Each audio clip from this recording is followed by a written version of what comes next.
kami po ay nandito para ipaalam sa buong bayan na maghahain po kami ng criminal case against Martin Romualdez.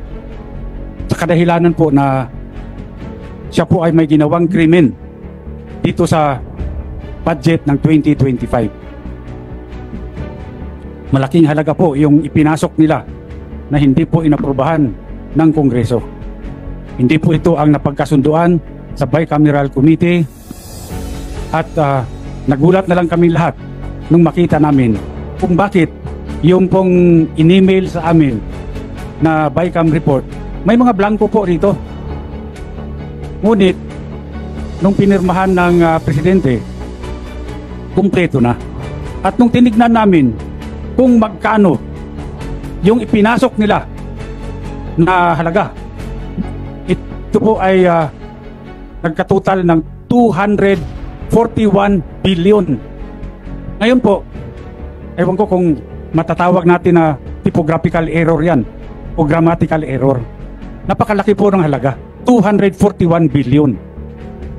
Wala pong ganung halaga ang inaprubahan ng Bicam at hindi po rin yun ang inaprubahan sa plenaryo.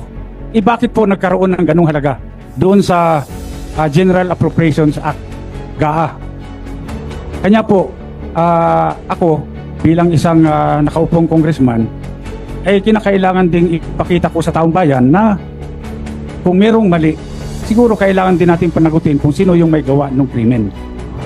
At dito, dahil po ilang araw na kaming nag-request ng kopya ng enrolled bill, hanggang ngayon po tinatago nila sa amin yan.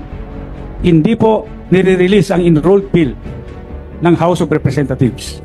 Ako nagpapasalamat sa lahat na kayo po ay nandito ngayon at upang malaman po, tulungan nyo kami para malaman ng sambayanan kung ano pong mga kalukuhan ang ginagawa dyan sa Kongreso.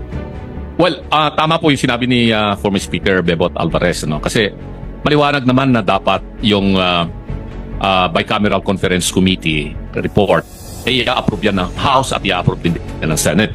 Maraming blanco doon sa lumabas na mga dokumento. So, may narinig ako na statement, hindi ako nagkakamali, ay galing kay Congresswoman Kimbo. Ang nagsabi na yung technical working group ang gumawa na ng tinatawag nilang insertion based on kung ano raw yung napag-usapan doon sa bicameral conference. Ang tanong, meron bang records of proceedings doon sa Bicam? Wala eh. Meron bang journal of proceedings? Wala silang maipakita.